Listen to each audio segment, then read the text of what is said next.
Ah, brother. My brother Frankie. Christmas time, huh? Merry, merry, merry, merry, merry. Merry, merry, merry, merry Christmas. Bah! Humbug! Merry, merry. Are there no workhouses? Merry, merry, merry, merry Christmas. I love that. The old Christmas Carol. Remember the one with Alice the Sim, the original one? No. Oh, the real old one? That's the best one, man, where he looks out the window. Are there no workhouses? Oh, yeah. Humbug! I didn't realize who Alistair Sim was. Yeah, that was the original guy who played Scrooge. He was terrific. Now playing that role is me. I don't know, man. It is for kids. I obviously, Christmas seems more for kids than anything else. But you got to get in the Christmas spirit. And the only way you get in the Christmas spirit is to give. You got to give more than you get. And you're going to New York? Yeah. Count the grandkids. Make sure everything is kosher. I'm looking forward to that, of course. Seeing the kids. That's the whole deal.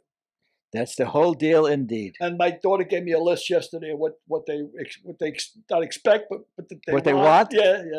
And you'll probably get them everything. Everything on that list, I got. But I've got 2 grandkids now, and I often wonder how they will see Christmas, because we get them whatever they want, whenever they want it. So every day is Christmas. It's great to be in that position, though. It's great to be in that position. When I was a kid, and I swear to God, my old man, from the other side, and he was like, he wasn't what you call a finesse guy. My old man was really. He used to start. He was such a union guy. He used to start all the stories. Like once upon a time and a half. He was a real working man, a blue collar guy. Once upon a time and a half. But no, he said to me, listen. First of all, I was like 5 years old. He says, what do you want for Christmas? And get all that Santa Claus shit out of your head. He said, there ain't Santa Claus. That's all American bullshit. By the way, if there's any preschoolers watching the show. Doubtful. Billy is not saying there's no Santa Claus. We don't get a lot of preschoolers. We get pre-wakers. Our demographic is more, everybody about to die in a couple of weeks. But he said to me, pick one present. We'll go up to Fordham Road, pick out one present. That's what you get for Christmas, and that's the deal. I often told you when I was the catcher, I got the shin guards 1 year, the catch the next year, the mask the next year. That's the way it was. But you're in a position you can give your grandkids anything, and it's great. Of course, you can't buy them, like I want to show up and make a splash, Grandpa's here, but. Yeah, it comes Christmas morning, and I guarantee you what's going to happen. My wife and daughter are going to get these great elaborate gifts for Frankie, my grandchild, and she's going to spend the time with the paper and the boxes. Exactly. That's what Christmas is to them. That's it. That's the kids. Well, I mean, she's not even 2 yet, so she's still on papers and boxes as opposed to contents. Do you? But soon she'll segue into contents. Do you celebrate the 7 fishes on Christmas Eve? Do you do the Italian thing? I used to, when I was a boy, because my father would make calamari and everything else, and clams and oysters, and I didn't eat any of it. Really? Oh, I love that. That's my favorite meal of the year. My ex-wife's Italian, as you know, and I used to go over there, and I loved the 7 fishes. The calamari, the bacala. Yep. He made the bacala too, the cod, the olives. That's good stuff. And my brother still does it. My brother Bruce in Florida, he makes 7 fishes every year. But not with me, because I can't find 7 fishes that I like. So between the 7 fishes and the wine, you didn't like any of them. I like 1 fish fried. any fish fried. That's a good one for me. Actually, 2 of my best dishes are linguine with clam sauce and shrimp marinara. Yeah. I mean, I love those, both of them. And I like anything in the shell, man. Anything that's on the bottom of the ocean. Whether it's lobster or crabs or clams or oysters or old shoes, anything at all from the bottom of the ocean. I've always been a social climber, even with my eating. Always on the bottom. And they eat all the shit. They eat everything that comes down from the other fish. And you got an extra. So, Billy, can you suggest any good Christmas gifts this year? A good Christmas gift? Yeah. Yeah, pay off your credit cards. I don't know. I mean, I'm getting the kids. Well, one's 8, and the other one's 6, one's 9. So I'm getting them a toboggan. child's toboggan. Let me try this again. Billy, can you suggest any good Christmas gifts for our readers or our viewers? Oh, yes. So it's the lead. I'm sorry. I missed the lead. Holy Christ. Yes, I can, Frank. Oddly enough, I can. And what might those be? I would give the gift of reading, Frank. That's what I would give. As a matter of fact, there's 3 books out that I can highly recommend. Lamar's Gamble, If These Lips Could Talk, or Combustible. Right. All 3 different types of books. All fine reading, great reviews. Check on Amazon, look at the reviews. Don't buy a pig in a poke. And you'll very proud of these books, all 3 of them. And they're selling well. And on another subject, what are you reading currently? What am I reading currently? I was reading, believe it or not, Herman Melville's Moby Dick. Again? I haven't read it since senior year of high school. It hasn't changed. No. No, it hasn't. It's still about a big fish. He's buried, Herman Melville. He's buried in the Bronx. Really? He's buried in Woodlawn Cemetery. Now, where are you going to be buried? In the ground, Frank. In the ground. I guess they're just going to torch me. I think I'm pretty much torch. Yeah, I'm into like the cremate. They tried to torch you many times in your 20s, 30s, 40s, and 50s. I've been torched, Frank. I've been torched. Yeah, but so I'm reading Moby Dick, actually, because I just want to see what it's really about. When we had a teacher in the 8th grade, a brother, Marist Brothers, I was educated by. What did I have? Sacred Heart Brothers up until the 8th grade, then Marist Brothers in high school at Mount. And guy came in one day. He was Brother Emilius was his name. I'll never forget him. Scottish teacher. And he came in. He says, "All right, we have a 42 book reading list. That's absolutely ridiculous." He says, "We're going to cut it down to 1 book. We're going to do Moby Dick by Herman Melville." Everybody went, "Yay, 1 book! It's great." 1,000 pages. Oh man, this guy tore Moby Dick apart. We didn't get through. We were reading the paragraph for like 2 weeks, And I don't know if all this shit, like, they talk about Melville, Moby Dick, and about how the white whale, represents God and his vengeance of the white whale for taking his life. I don't think Melville meant all that shit when he wrote it. He wrote a book about whales. I'll tell you a quick story. Back maybe 10, 20 years ago, there was a guy on TV who was interviewing celebrities. And he was interviewing Gene Kelly about Anchors Away with the musical with Sinatra, right? Sinatra and Jules Munchin. And he said, I noticed this beautiful, beautiful dance that you did. You danced past manhole covers, and that represented this, and light posts, and that represented this, and this is. And Gene Kelly says, "What? What are you talking about? It was just 3 sailors dancing down the street." Yeah. I think half of the shit that the literary people put into it later. Like the guy wrote the book about whales. Yeah. They'll be talking about our books like that, Frank. Yes. Like that. They'll say like Combustible's really a story about a guy who had a vengeance for God, But let me tell you, a guy that is a god in Kentucky is our next guest, Dan Issel.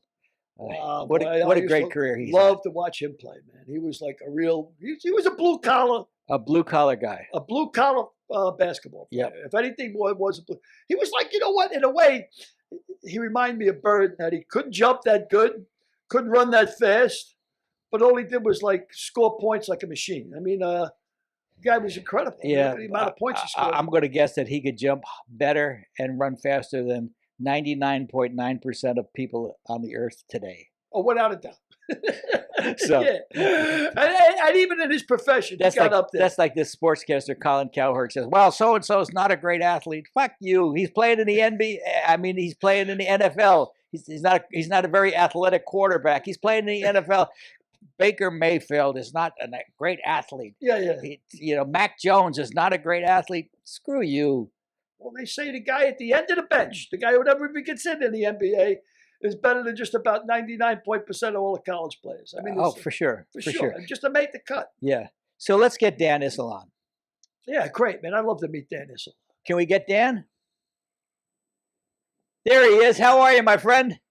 I'm terrific. How are you, Frank? Really good, really good. That's my partner, Billy O'Connor. How are you, Dan? A pleasure to meet you. Real honor for me. And that's my other partner, Derek Harris, who you can't see. Hello. Hi, Derek. Hi, Derek. How you doing? Wait, what? Wait a second. What's wrong with Billy's shirt? Yeah, I know. I told him. I should be saying Kentucky, but I was a late bloomer. I didn't know any better, you know? So let me ask you a question. Have you and Sherry finished your Christmas shopping yet? I have finished mine because I only have to get one gift. Yep. Unfortunately for Sherry, she has to get the rest of them. So I think she's pretty well finished too, though. So we're in good shape. Yeah, well, your gift is very, very, very important one. You have to get Sherry's. Exactly. Well, I think we all do the same thing. We just sit back and write the checks, just. Well, our grandchildren have gotten so old that now that they'd rather have the money than anything we could pick out for them. So Absolutely. writing the check might be the best thing. So I see you're wearing a Batavia High School jacket, sweater. What is that? That's my high school, Batavia High School. Thank goodness they still keep me in gear. I can't get anything out of the University of Kentucky or the Denver Nuggets, but my high school takes care of me. And you went to high school with Kenny Anderson and Craig Sager. Is that correct? Kenny and I grew up, our backyards butted up against each other. Wow. I've known Kenny since I was in the 7th grade and he was in the 6th grade. And Craig Sager was my brother Greg's best friend when they were growing up. So from our little community, a few famous names.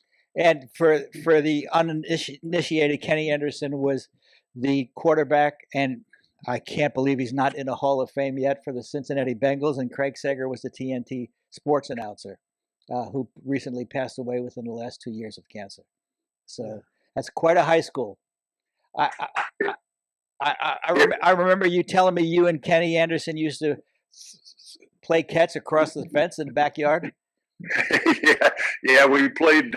We had wiffle ball tournaments back then. So, what's really funny about Kenny is Kenny went to Little Augustana College on a half academic, half basketball scholarship, and winds up playing in the NFL for 15 years. And as you said, Frank, it's a shame. Of course, I'm very biased, but it's a shame he's not in the Hall of Fame. He had a great football career with the Bengals. Yeah, my guess is he's going to get in probably on the next ballot, because he's sort of like our mutual friend Artis Gilmore.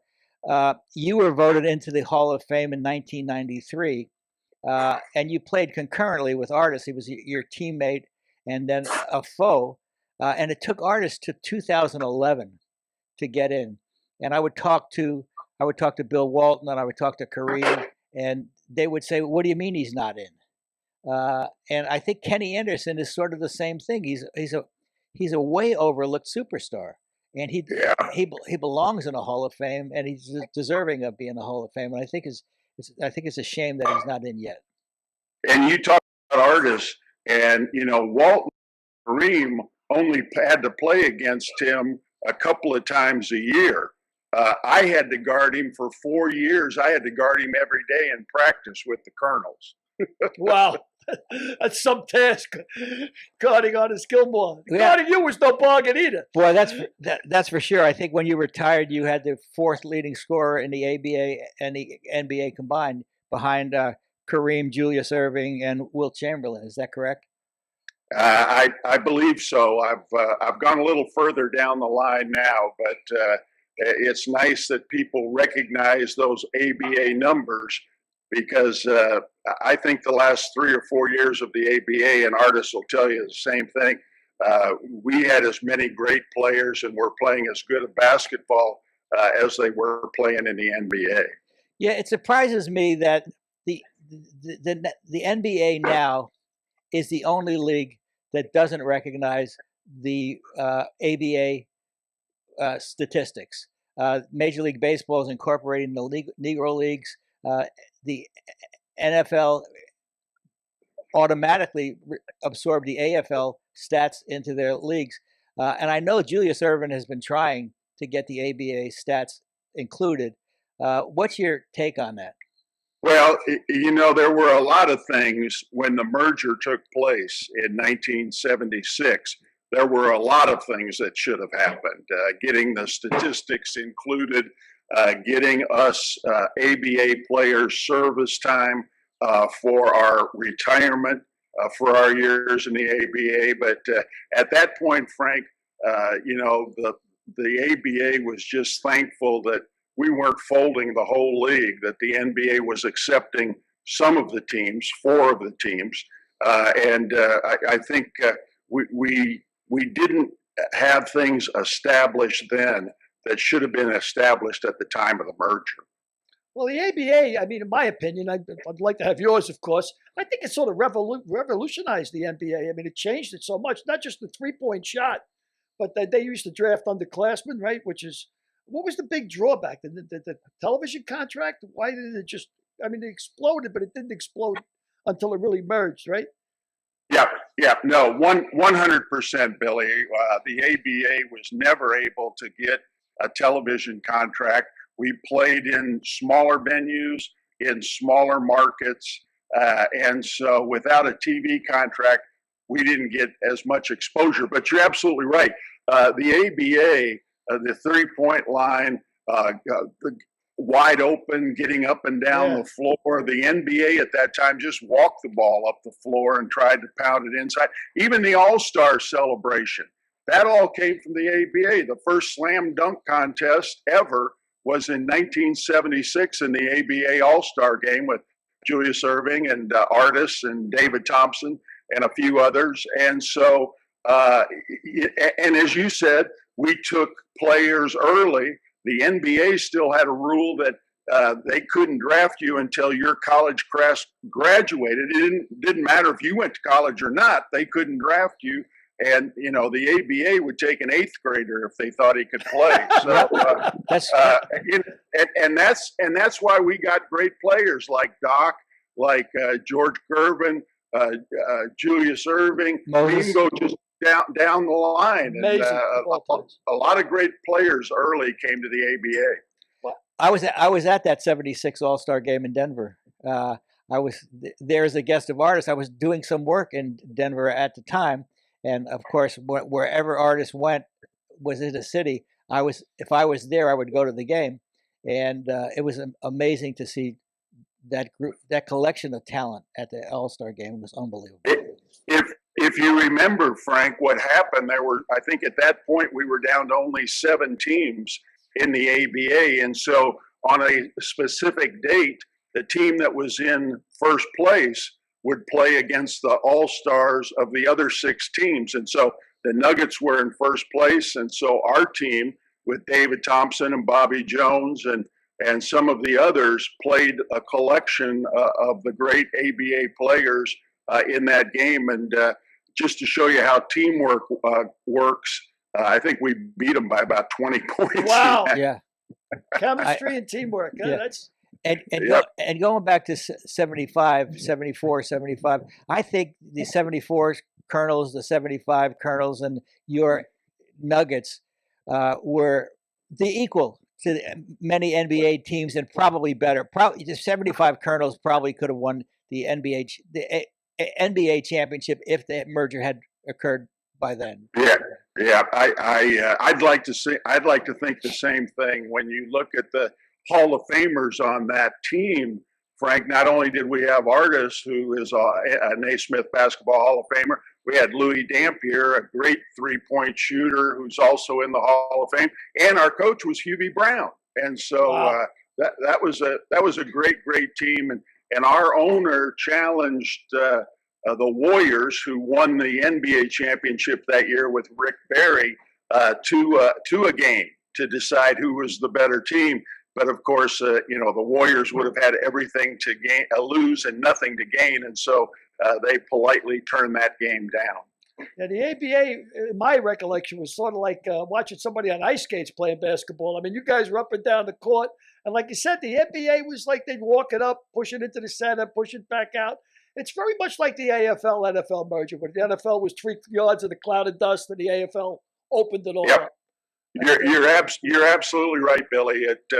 That was the way we played. Now I think it started that way because we had such great perimeter players from the very beginning, and Mel Daniels was probably the only legitimate big man in the ABA. But then when Artis joined our team in '70, from that point on, we were getting better talent than the NBA. But it remained a wide open game. We certainly didn't shoot as many 3-pointers as they shoot today, No. but it was still part of the offense, and I think exciting basketball.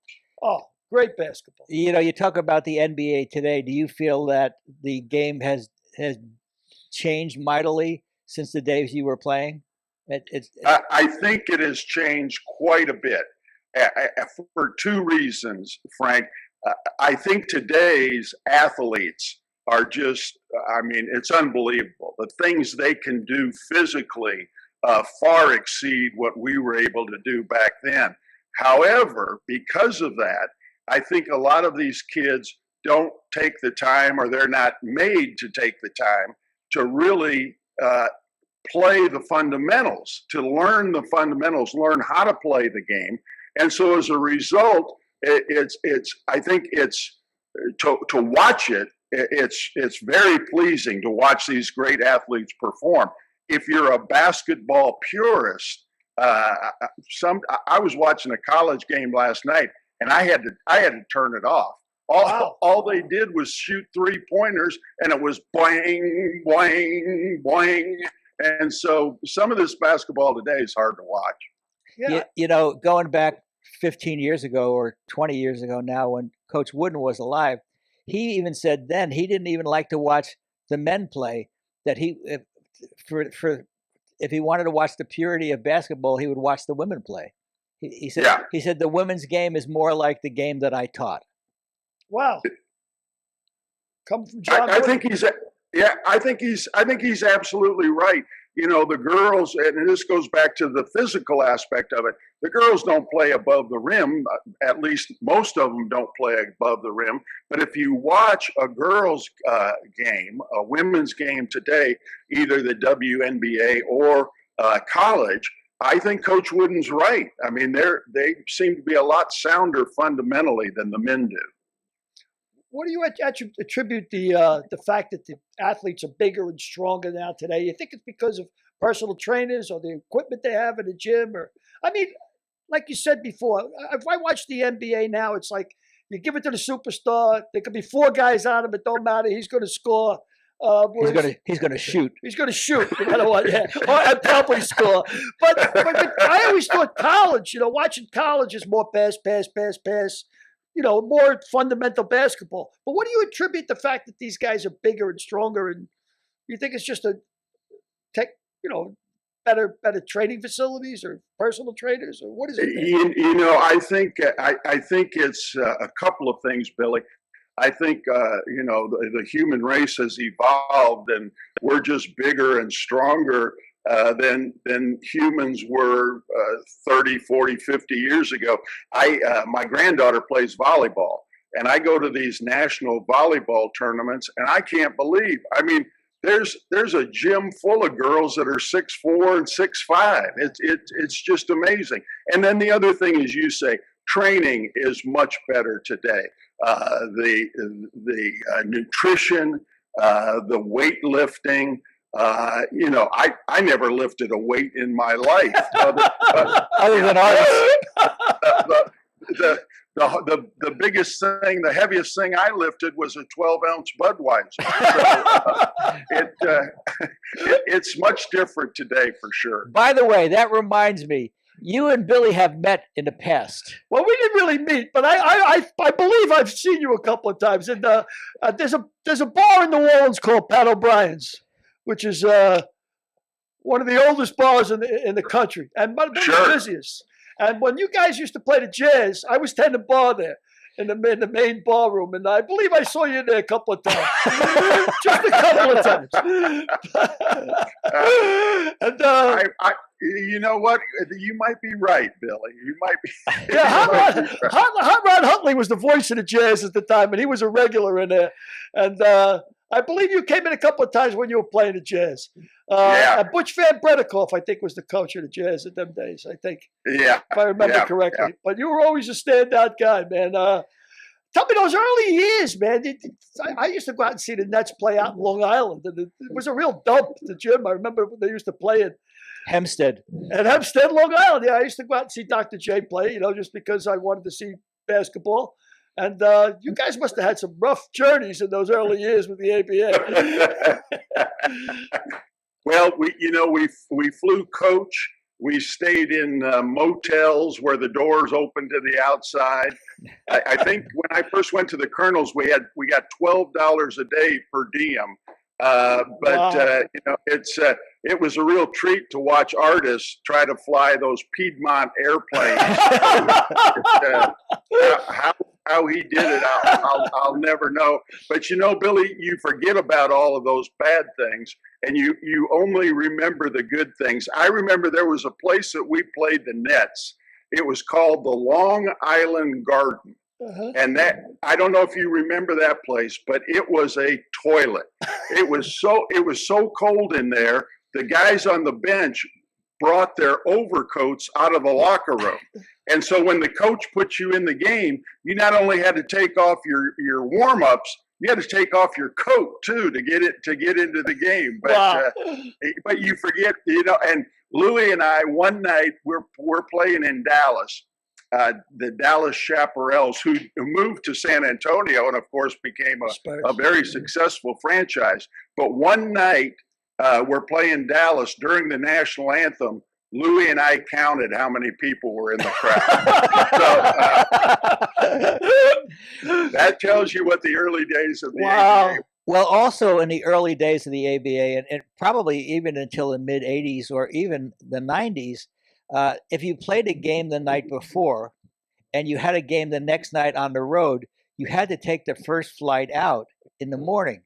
So if your game was finishing at 10 o'clock and your adrenaline stopped pumping at like 1 or 2, and the first flight out to the next city was 6 o'clock, you had to be on that flight. And because they were flying commercial, they didn't have any choice. So there were a lot of tired basketball players in those days. And there was the ABA Players Association, if it existed at all, wasn't very strong. And so we would fly. I remember one game we played in San Diego, and the next night we played in Memphis. And as you said, Frank, we had to get up at 5 o'clock in the morning in San Diego, which was already 7 o'clock Memphis time, fly halfway across the country and play that night. We also, and people will find this hard to believe, we also played back-to-back games. Right. Three nights in a row. Wow. So much for the guys taking rest like they do today. Yeah, exactly.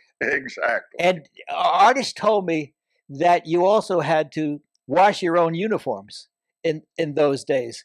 And he said on the end of a long road trip, some guys could get pretty rank under the boards. That's one way to get an open shot. I was Louis Dampier and I roomed together, and we used to hang our jerseys over the lampshade to dry them out so that we could pack them and be ready to go the next day.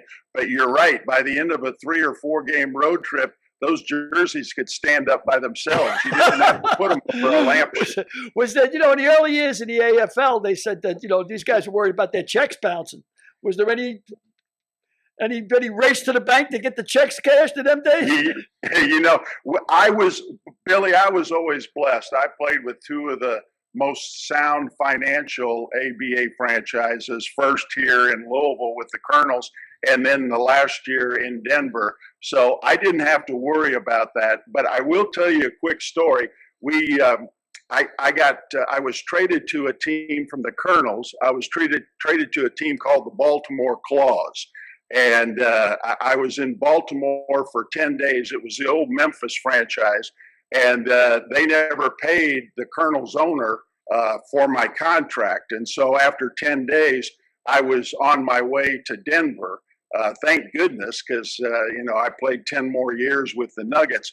But while I was in Baltimore, I did collect one paycheck.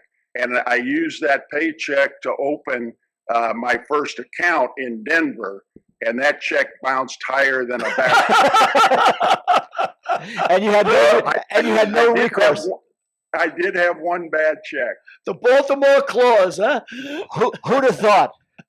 Who'd have thought that the Baltimore Clause would have bounced the check?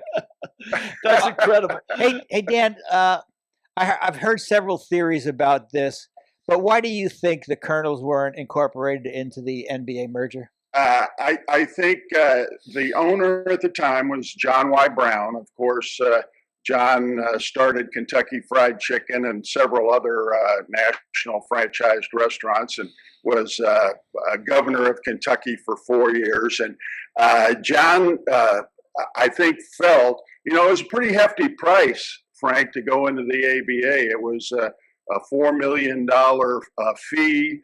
We didn't participate in any TV money, I think, for 3 years. We didn't have any draft choices the first year.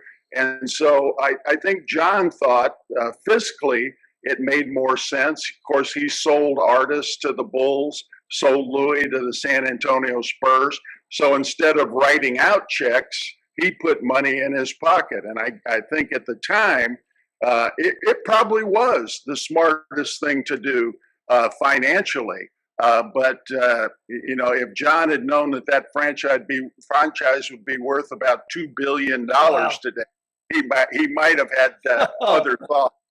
I heard that and I don't know the particulars of this, but I believe the Bass brothers in San Antonio made the greatest deal ever made, because when they sold the franchise, and again, my facts aren't specific, but they took a piece of the television money, which was negligible in 76 or 77, but they're still collecting on that today, and they make probably billions of dollars every year based on their contract.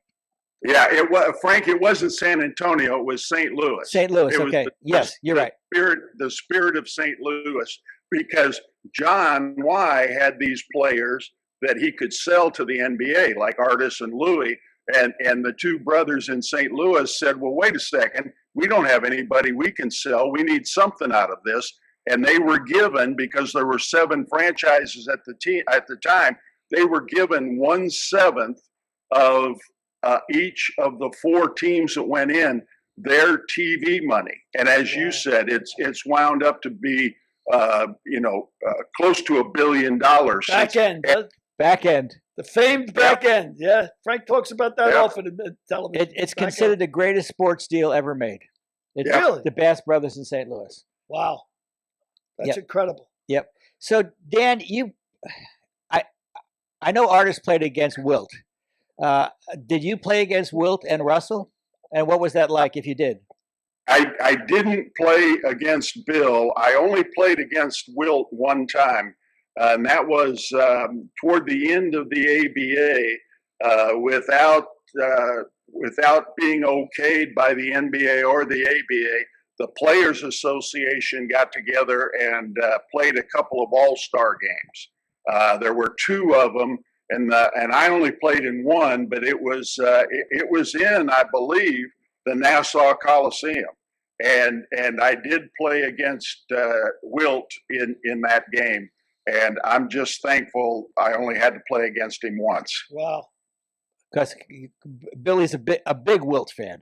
Well, I am, because I think, listen, I mean, his individual records are astonishing, and he was one of the fastest guys in the NBA from what I've read about him, and durable like yourself. I mean, you were unbelievable. You're noted for your durability. I mean, you played, how many games did you miss in your whole career? I mean, 17 games or something? Yeah, it wasn't very much, and you're right about Wilt. One season, Billy, Wilt played more minutes than there were in a regular season, and he did that because there were some overtime games. So if he had played just 82 regular season games, he had more minutes than if he'd played all 82 every minute there was. My favorite Wilt story was he went in for a raise one year, and they said, well, Wilt, we know you can rebound and score, but you can't pass the ball. You don't get any assists. The next season, Wilt led the NBA in assists. Wow. Yeah, unbelievable. And remarkably, Wilt never fouled out of a basketball game. No. That is remarkable. Yep. Yeah. So I mean, that's incredible that you played against him, and then you speak so highly of him, and I'm sure he speaks highly of you as well. If we had the opportunity to interview To him, exhume him. to exhume him, yeah. If we ever had the opportunity.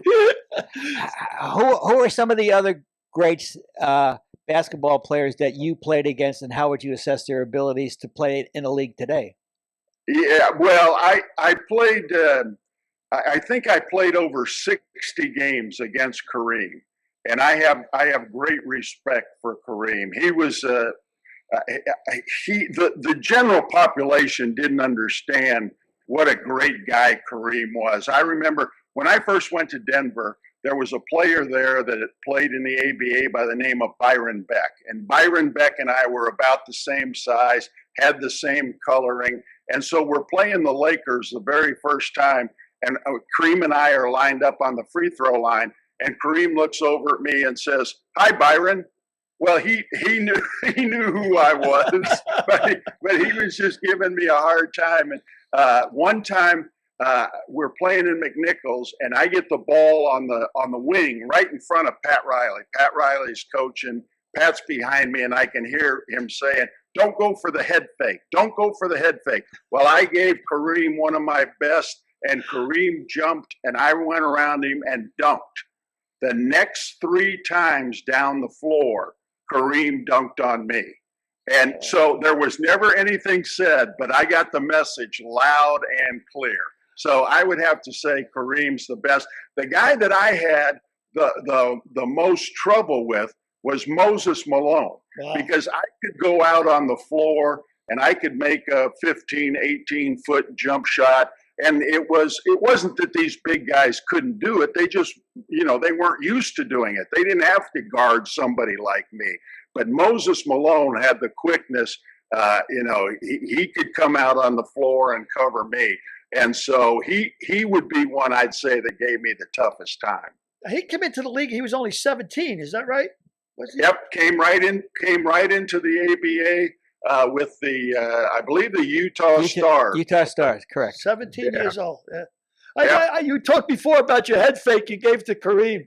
And I was reading a quote of yours with self-deprecating humor where you said, my head fake was the worst move in the history of basketball, and it worked every single time.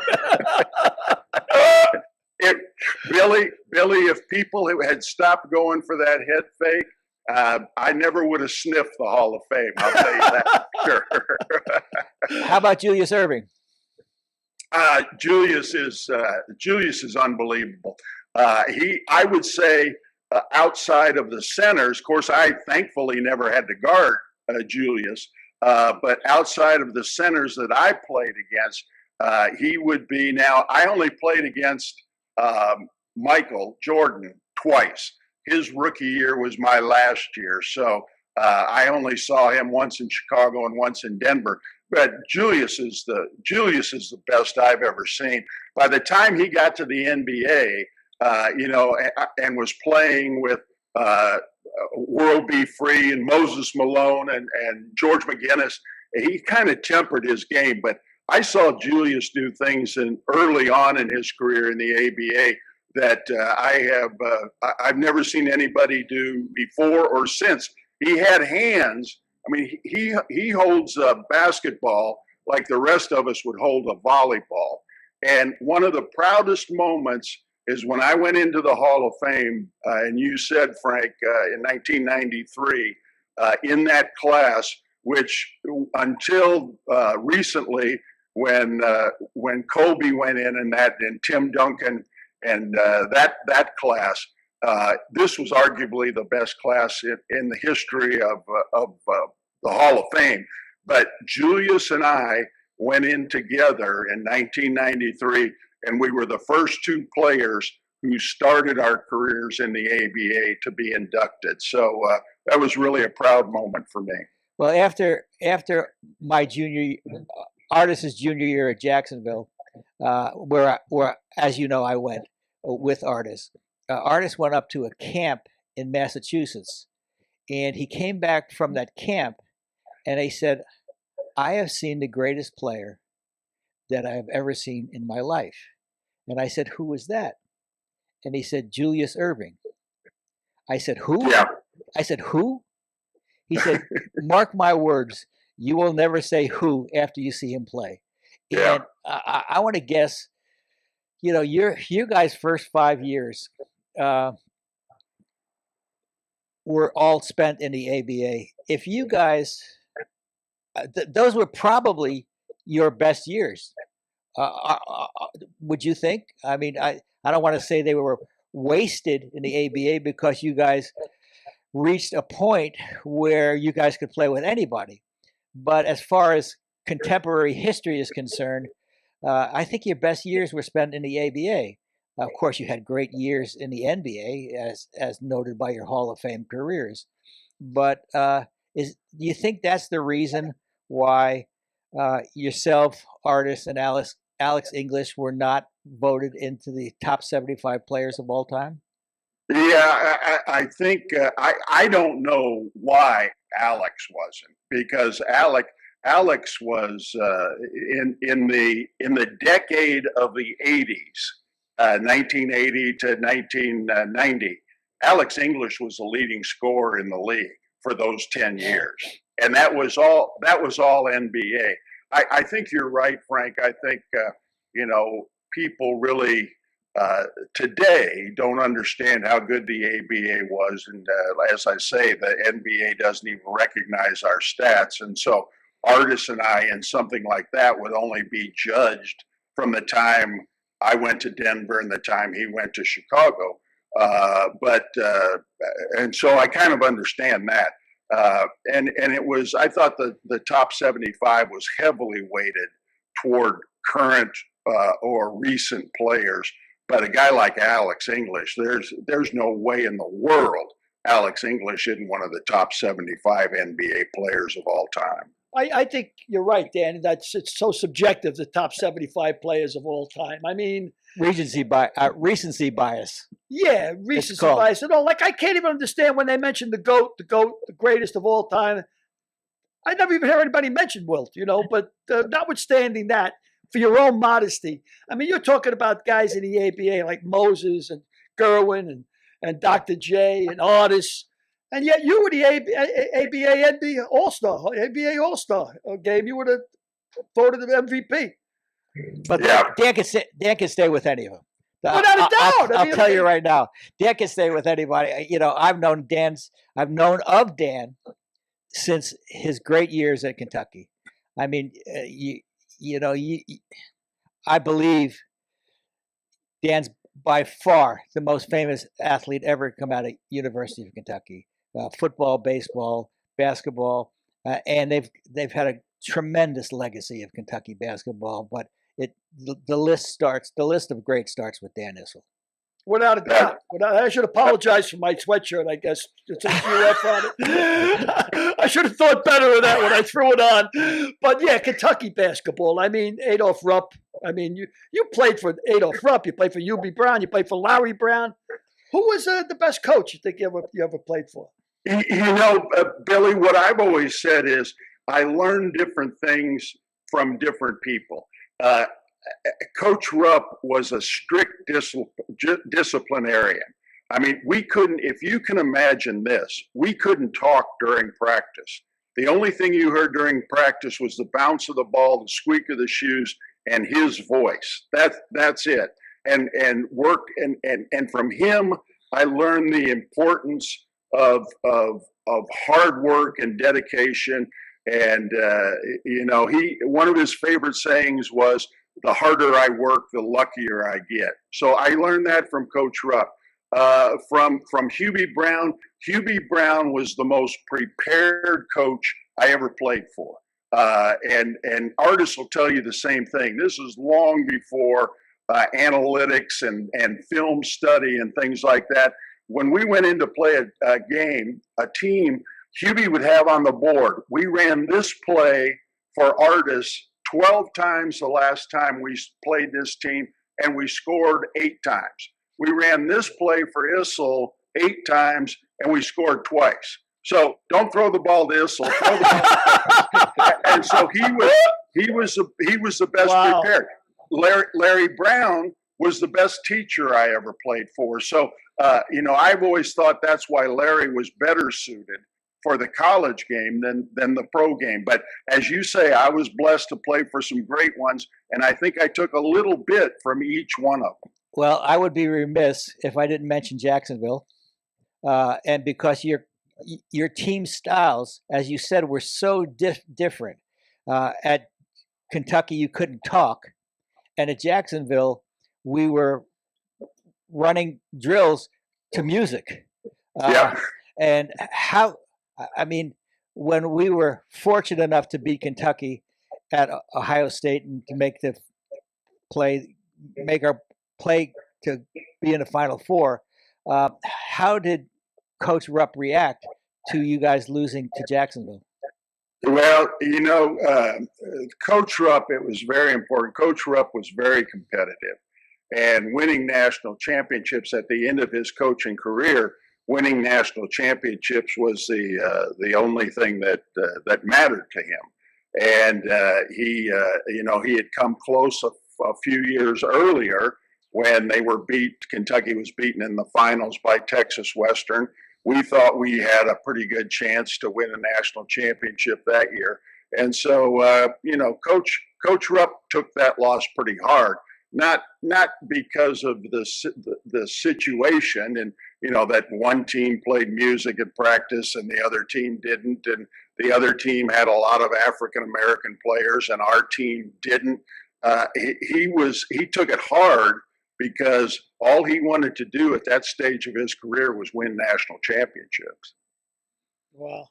Well, you obviously are super proud of your years at Kentucky. And I read an interview that you did, and you pretty much introduce yourself. When somebody's talking to you, you don't talk to yourself as a former NBA player or as a former ABA player. You still talk to yourself as a Kentucky player. Well, that seems to get the most attention. When people see my size and they say, "Well, you must have played basketball," and I say, "Yeah," and they say, "Where do you play?" And I don't say I played for the Kentucky Colonels or the Denver Nuggets. I say I played at the University of Kentucky. That gets their attention, that's for sure. Well, Mitch Barnhart and John Calipari, listen up. Dan Issel says he's got difficulty getting stuff from the University of Kentucky. So you guys better put together an double XL large care package for him and get it to him for Christmas, because if Dan played a major part in the University of Kentucky basketball. Let me go on and follow up with a question. Who do you think affected your coaching style the most? Larry Brown, or you said, I know you were a great coach and general manager in the NBA as well. How do you think those 3 coaches affected your coaching styles? Yeah. You've been very kind and said some nice things about my playing career that I really appreciate. But to say I was a great coach and general manager, Frank, I think you're stretching it a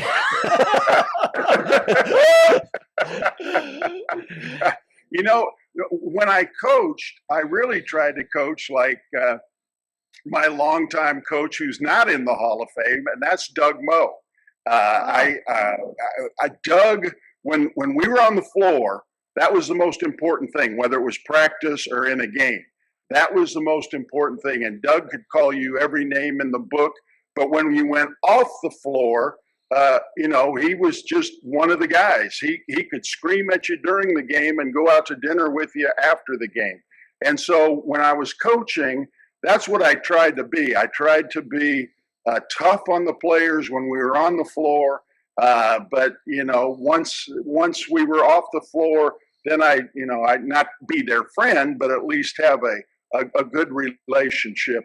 And not to make light of it, but probably the biggest thing that happened to me in the world of basketball was the year we took that young team with Dikembe Mutombo, LaFonso Ellis, Mahmoud Abdul-Rauf, and we knocked off Seattle in the first round of the playoffs when they had the best record in the NBA.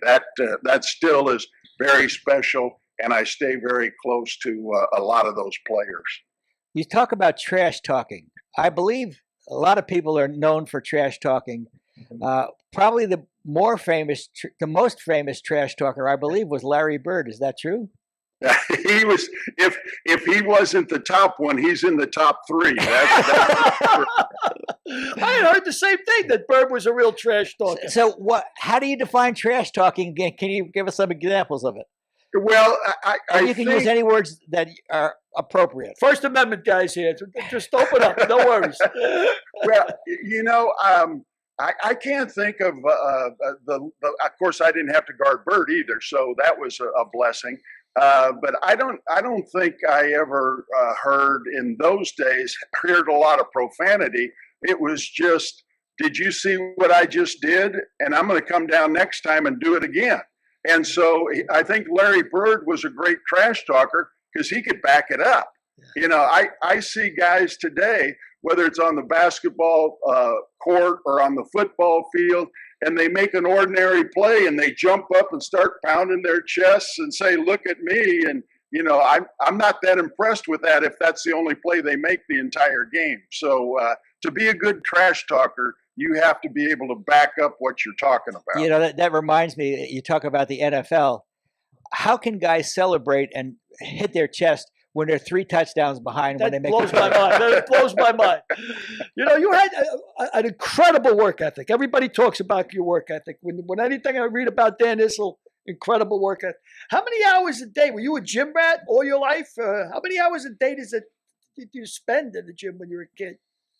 And Billy, I don't think I spent, an extraordinary amount of time more than other people. I will say, when I was in high school, I was really fortunate that we had a coach that really took an interest in me. I did not play, and that's why I laugh about these kids today. They haven't even started their junior years yet, and they're telling people what college they're going to go to, and most of them are good enough to do that. I hadn't played a varsity basketball game in my little town until my junior year, but I had a coach who was brand new that year, and he'd bring me in a half hour, 45 minutes before the game or before school, and we'd practice, and he'd keep me, a half hour after practice to do some additional work. But when I was on the court, I tried not to waste the time. I figured I was there to work, and if I came off the practice floor and wasn't exhausted, then I knew I hadn't done a very good job that day. Hey, Dan, I'm going to ask you an indelicate question. When did you lose those front teeth? I lost them in the 7th grade. It was the first day of school, and we were running laps in the gymnasium, and the custodian had waxed the gym floor. And I went into a corner and fell, and the first thing that hit the floor was my mouth. And I got up, and 3 of my teeth did not. And so they were in the floor. But the worst part of the story, guys, is the nurse had read something that said, if you stick them right back in quick, maybe they'll take. So she grabs me, and I got blood coming all the way down the front of my shirt. She's holding my 3 front teeth in her hand. We walk into the dentist office, and my mother is in the chair. So I always remember you without the front teeth. Did you play without them deliberately because they were intimidating? Of course, I had a plate that I wore off the court, but my dentist said there's no sense putting them in permanently because you just get them knocked out again. So it never bothered me. It seemed to bother other people, but they're permanent they're permanent now. They don't come out. That's hilarious. That is hilarious. That's a funny story. So Dan, what are you doing today? Today, I'm associated with an organization here in Louisville that's trying to bring an NBA team to Louisville. It's a long shot, even if the NBA does decide to expand. There's going to be a lot of competition for that. Seattle, Las Vegas, Kansas City, and others. And I'm also doing the thing I'm doing that's really fun is every weekday morning from 10 to noon, I do a sports talk show with my dear friend Mike Pratt, who was a teammate at Kentucky, teammate with the Colonels, now does the play-by-play on the radio for the Kentucky basketball broadcast, and we have a blast. We've had artists on the show, we've had Julius on the show, we just had Fonz on the show. He has been inducted into the Notre Dame Ring of Fame. LaFonso Ellis? LaFonso Ellis, who was one of my players on that team that upset Seattle, and just had him on recently. And so we're having a blast. It gives me a reason to get up in the morning, Frank, and take a shower. So yeah, well, Mike's. I do know Mike, so please give him my best. And if you guys are ever looking for talk show hosts, Billy and I are available because we can talk about our book. If these lips can talk, Lamar's Gamble, which is a book about the AFL and NFL merger, and I can send you a copy if you'd like. Well, let's do this. Come on the show and talk about it, and we'll try to sell a few books. Great. Who's better than you? Nobody. Well, thanks for that. If you are successful with getting Louisville into the NBA, where would it play? Where would your home be? The Yum Center? Well, is that the name of the arena? The Yum Center is really an amazing building. It was built with housing an NBA team. They have a separate practice floor. They have additional locker rooms. And so it would be a great home for an NBA team. And so that's the venue that we would use if it happens. And why wouldn't it happen? Because if you were there, that place would be sold out every night. Yep. From what I understand, and I'm certainly not an expert, but try to pick up as much as I can, a lot of the NBA owners don't want to expand because they don't want to split the pie, any smaller. The TV revenues, as you both know, are through the roof. But they tell me that when sports gambling, and I saw that Ohio just passed it, and I think there's like 10 or 11 states now, when sports betting is legal over most of the country, the money that the NBA will get from that will make the TV money look like pocket change. Incredible. So that's the main reason that I understand that some of the owners, and you don't have to have a simple majority. You have to have, I think it's like 26 votes for this to pass. So it's my understanding that's why, if it doesn't happen, that's why expansion wouldn't happen. Well, we talk about money. We're talking about the driving force of everything. When Billy asked you about the players being bigger and stronger, a lot of that is because of money. Because, I hate to say this, but 50 years ago, the coaches would be gym teachers. That's who the coaches would be. Now they're making $10 million a year, and that works its way down to colleges and high schools. Now high schools are recruiting. Kids are transferring in high schools left and right. I think there's now a pro league starting next year where a kid can be paid $100,000 to skip his senior year in high school if he knows that he wants to go pro. So he can play a senior year in high school in this pro league, go to the G League, which will pay him a little bit more than $100,000, and build his his skills up to the point where he can go to the NBA in 19 years at 19 years old. Somebody said, somebody who would know. Oh, I think James Worthy would say, nobody can learn anything in 1 year of college. So, and and like he was talking about Anthony Davis, I specifically, he said John Calipari didn't teach any basketball to Anthony Davis. He got him ready for the pros, and John Calipari does a great job in that. What do you think of all this money? Well, first of all, you're right. It is a professional. Anybody who says college sports isn't professional, they don't know what they're talking about. Now we even have free agency. It's called the transfer portal, right? And so it has changed a great deal. Now, having said that, when a football coach is making $10 million a year, and a player's parents can't go to a bowl game to watch him play because they don't have the money, that's not fair either. But it seems like whenever money gets involved, it just continues to grow and continues to grow. They haven't released, just recently, we had T.J. Beisner on. Now, you won't recognize the name T.J. Beisner, but you may before long. He's in charge of name, image, and likeness at the University of Kentucky. Wow. Now, they have not released anything that the amount of money that any of the athletes at Kentucky are making. I can tell you Ty Washington is driving an $80,000 automobile around campus.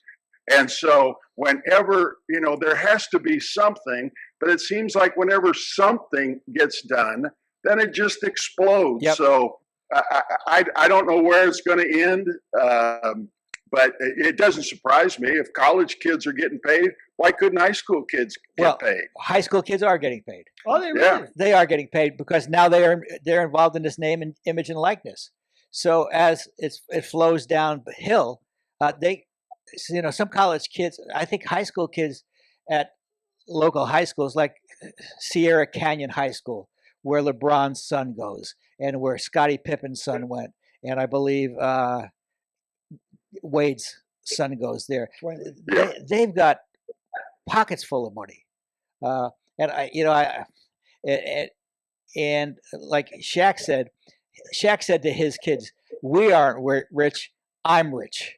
And that's a good philosophy to have. But now he couldn't say that anymore because Bronny can sell his name and likeness, Wade can sell his name and likeness, and Wade's son can sell his name and likeness. So they're going to be rich before their time. And I wouldn't be surprised to see that some of them defer on their senior year of high school to go to this $100,000 league and play for money. Yeah. Well, how do you guys feel about that? I think that, the amount of money that's made in college basketball, like college football, is incredible. So, I mean, the product is the players. Shouldn't they get a piece of the pie? I'm fine with that. How do you feel about that, Dan? Yeah, I do think that the college athletes, like I said, they ought to get something, to take. Their folks can travel, or they don't have to eat fast food every night. But this idea, like the kid, I believe his name is Ewers. He's a quarterback from Texas. He reclassified and went to Ohio State last semester. And supposedly he had $1.4 million name, image, and likeness deal. He's already left Ohio State and gone into the transfer portal. So when it gets down below the college level, then I don't agree with that at all. They ought to leave these high school kids alone. Yeah, again, it's just too much money. I believe within 5 years there'll be no NCAA because they have no rights and powers over college football now anyway. Because you're not a Power 5, you can't be in. NCAA has no control over the Power 5. Right. So I believe that'll happen in basketball. and eventually the NCAA will just go away. Well, Dan made a great point. I agree with Dan about going down into the high school level. There's a great saying that the Romans have: those whom the gods would destroy, they make successful young. Now, it's hard enough to handle money and a big contract when you're in college, but you're getting down at the high school level. That's really playing with the forces, you know? Yeah, well, the name, image, and likeness that I referenced, the Kentucky's doing a great job. They're telling these kids, hey, you know, at the end of the year, you're going to have to pay taxes on this money. So open an account and put a certain percentage in there. They're also asking these kids at the University of Kentucky to give something to charities along the way. So Kentucky, I think if you're doing it that way, Right. and a lot of these athletes are sharing, like I know the quarterback at Kentucky has a deal with a steakhouse in Lexington, and he takes his offensive linemen to the steakhouse once a week. So, you know, some people are doing it right, but you know, guys, when there's going to be this much money involved, there's going to be shysters involved. Oh, sure. yeah. The Sharks are coming, without a doubt. And you saw that with the Ball brothers. They fortunately, I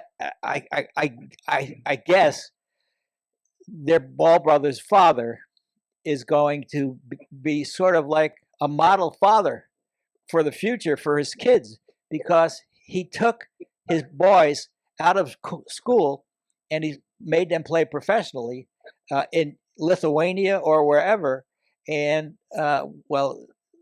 Lonzo got 1 year of college, but LaMelo played in Australia, and now they're eating up the NBA. I mean, LaMelo's a far better than Lonzo, but they're still dominant forces in the NBA. Yeah, you're right. You're right. So if you're looking back at it all now, there's a great quote that that Frank had mentioned to me, and I had written it down too, because it was just Adolph Rupp when he didn't think you were getting the ball enough. He had called timeout, and he got the boys in a huddle. He said, "This guy is going to be Kentucky's all-time leading scorer." He says, "by the time he leaves here." He said, "I thought you might want to meet him and introduce Dan," which I thought was a great way to say, "Give the guy the goddamn ball, for Christ's sake, and get out of the way. Give him the ball and get out of the way." That actually happened. We were about 5 minutes into a game, and I don't believe I'd touched the ball yet. And that's exactly what happened. Coach Rupp called timeout, and that's exactly. You might like to meet him. I thought that was just a great one-liner. Hey, Dan, let me ask you in closing. You know, you're a sports talk host now with Mike Pratt, and we've done a half-assed job of interviewing you, I'm sure. But have you ever? Is there any one question that you've never been asked that you hoped somebody would ask you? And if it is, what was it, and what's the answer? Well, you know, I don't know that I've ever been asked what I want people to think of me, and after I'm gone, and I guess it would be something that Billy alluded to earlier. And that was my work ethic. When I took the court to play or to coach, some nights it was okay, some nights it wasn't very good. But I never left the court thinking there was something I could have done better, that I could have tried harder at. And so that's what I'd like people to think about me. That speaks volumes. Well, absolute volumes. You've been a great guest, Dan. And let me just read off some of your accolades. Member of the Batavia High School Hall of Fame. Member of the Kentucky Sports Hall of Fame. Member of the College Basketball Hall of Fame. Member of the University of Kentucky Athletics Hall of Fame. Member of the College Sports Hall of Fame. Number retired by the Denver Nuggets, and member of the Naismith Basketball Hall of Fame. Quite a life. And now we'll make a mook in the Mike's Hall of Fame, too. Yeah, now I'll make a mook in the Mike's Hall of Fame for sure. Thanks, Dan. You've been a terrific guest. Hey, let me tell you something. I really appreciated being with both of you. Thank you for all the kind words. And Frank will be in touch. I'll get you on the show. Okay, that'd great. be wonderful. Absolutely Great. wonderful. That'll Thank be you so much, great. Dan, for coming out. Real pleasure to meet you. And have a happy holidays to everybody in Merry Kentucky and everybody else. Merry Christmas, pal. Merry the very Christmas. best. The very best. Just great guest. Terrific guest. He was a great guest, wasn't he? Oh, yeah. Very interesting guy. I mean, and like you said, I mean, incredible accolades. I mean, everything. The guy shattered so many records in the NBA and the ABA. You know, I mean, we're talking about the names we're throwing around. You know, Moses Malone and Artis and Dr. J. And Michael Jordan and Michael- Larry Bird. This guy, meanwhile, is the ABA, the MVP of the All-Star game in the ABA. Yeah. Those guys could fly. I mean, there was times I watched Dr. J and I actually thought he could fly. You know. Yeah, and you know, Elgin Baylor was the first. Elgin Baylor was the first great quote unquote flyer. He begat Dr. J. Dr. J begat David Thompson. Dr. J and David Thompson begat Michael Jordan. Yeah. Michael Jordan begat Kobe Bryant. And, you know, now we got so many flyers. There's not enough. You need an air traffic controller to go. Everybody to go in to the an NBA game. saw it. Yeah. Yeah. But I thought it was interesting when you talked about the greatest of all time and the 75 greatest players and all of that. Yeah, they're very big on recents. Yeah, recency bias. Without Recency a doubt. bias. Without a doubt. I mean, yeah. I mean, you know, well, Jesus, I'm 73. You're right around the corner. What are you, 72, 73? I'll be 72 in February. 72. Well, you're going to live 1,000 years from now. So I got 30 more years. 30 more But I good mean, years. so we've seen some of the real greats, you know, and I'd like to have seen more of Oscar Robertson. I'm sorry that I didn't Yeah. get to see the Big O, you know, Yep. like, Oscar Robertson is forgotten also. I mean, I just forgot him. yeah, So, Big O was like, you know, when they talk about the Triple doubles. triple doubles, he was the man. I mean, I think they started taking that stat because of Oscar Robertson. Yep. And nobody talks about him as being one of the greatest of all times, and he certainly was. He was indeed. You know, He was indeed. So what else you want to? You know what? We didn't do what are you reading, and because I didn't think it was appropriate to do it with Dan. Of course, he would have been reading. He's a very literate guy, but the one question that we would have done if we did that would, how would you like to be remembered? And when I asked him what question had you never been asked before, it was sort of the equivalent of how would you like to be how would you remembered? like to be remembered? What would you like on your headstone? Schmuck, I could have been in the. I could have You been in the could have been Dan. somebody. I could have been in the Dan Issel Hall of You Fame. could have been a contender. You could have been somebody. It Unbelievable. wasn't your night, Frank. It was your night. All you had to do was read it. I'm smart. Smart? Not like everybody says. Oh my gracious! How much smarter couldn't I have been? Yeah, that was right there for you, Frank. It was teed up for you, brother. Teed up for you. Yeah, but you know, he did say his work ethic, and that's. I mean, his nickname is the Horse, just like Alan Amici. Yep. The Horse, and the Horse for a reason, because he played, and when we talked about And artist played every game. Artist has got one of those records that will stay up forever for the amount of games he played in a row. And it was funny when we talked about Chamberlain. We're talking about the 53 individual records. He has 100 points in one game. The first thing Dan said was, Durable. he never missed a game. Durable.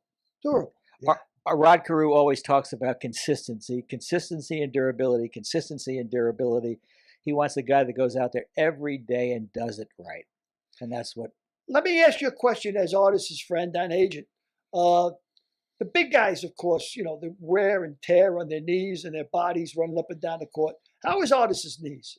Do they bother him?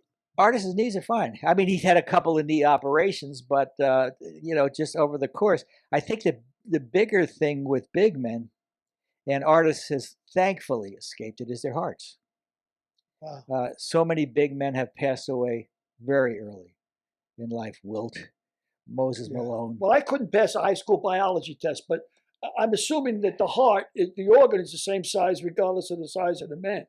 Well, it's proportionate to the size of the man. They don't have a regular heart because when Rod had his transplant, his heart transplant, Rod Carew, they transplanted the heart of a 6'8" in man Conrad Ruland, tight end with the Ravens. They transplanted Conrad's heart in Art's body, and it was a larger heart. So Rod now says his heart beats like a Ferrari. Wow. So, but just the stress of carrying that weight and that height, it weighs on him. Correct me if I'm wrong. I mean, when you're looking at somebody 7'3", 7'4", the weight, like I think, and again, correct me if I'm wrong, Wilt was close to 300 pounds, wasn't he? He had to be. You can't spread that much weight over a 6 foot body or a 5 foot 8 inch body. You have to have a bigger frame to support a bigger body. Now, Artis, when he was playing, he played at 240 out of Jacksonville, but now he's at 310. Yeah, which sounds like it's and really, he's still not fat by any stretch of the imagination. He's a normal sized human being for a guy 7'1", 7'2". I saw a picture of Dan Issel next to Artis. Of course, there was many of them taken, and without the fro, I mean, Artis is pretty much, it doesn't look that much taller than Dan. He's taller than, he's probably at least a half a foot taller. Did you think it's not 6 inches? Really doesn't look like it. Yeah, it's 6'9" to 7'2". Now they both maybe shrunk a half an inch since their playing days, but Issel played big. I mean, he played big for his size, and like Charles Barkley reminds me of a guy who played really big for his size. Yeah. So anyway, we've spent enough time of our holiday cheer. We want to wish everybody a very Merry Christmas, Happy Kwanzaa, Happy Hanukkah, whatever else we Festivus missed. for the rest of us. Happy Festivus for the rest of us. We'll be back on the 28th, just me and Billy chatting. We're going to fulfill a Derek Harris request that he just wants a day of us chatting. So we'll just chat away. Whoever wants to tune into that debacle, tune into that debacle. But in the meantime, read some books, for God's sake. It's a good thing to do. Read a few books, and I got 3 I can recommend off the top of my head. Just you got 4. Lamar's Gamble, Combustible, and if you want to read a little bit about gambling and the futility of sports gambling, read Confessions of a Bronx Bookie. But before I leave on that note, it was interesting what Dan said about the NBA is looking at more money from gambling than they are from the television contracts. Blows your mind, right? And we know what the television contract was worth to the AFL. That's what kept them in business. You know what happened? All of the sharps figured this out at Harvard and the Ivy League schools, Stanford, UCLA, and that's behind all of this gambling taking off now, because a guy like Billy O'Connor would never figure out how to work, how to beat the system, but the sharps figured out how to refine the system and to work it to their benefit. And without a doubt, they're no longer gambling; they're making the benefits of gambling on the right side. Without a doubt. I mean, I can even tell you, as a 73-year-old guy and a sick gambler his whole life, when I used to go to the casinos in Vegas and the mob owned the casinos, back in the day, you had a shot. I mean, you were still going to lose, but you had a shot. Yeah. Once these MIT boys started building billion-dollar casinos, you have no shot. And they started changing the rules, just massaging them a little bit, little things. You had no shot. You had no shot. Anyway, I got to finish my Christmas shopping. So. All right, my brother. What are you buying me? You're buying me something lavish, I hope. I'll buy you a ho, ho, ho. 3 of them? Something gouch. Ho, ho, ho. All right, on that note, say goodbye, Merry Derek. Christmas, Happy New Year. Enjoy your holidays by all means. Spend some time with your family because, Frank, a man who doesn't spend time with his family is not really a man at all. And the immortal words of Don Corleone. And the immortal words of Don Rickles, man who's got a family that loves him, and his health has everything anyone can ever ask for. So I wish that to you, each of you, for yourselves. Can't follow that act, brother. Let's go out on that. That's a hell of a nice sentiment, Frank. See you next week. See you next week, hopefully.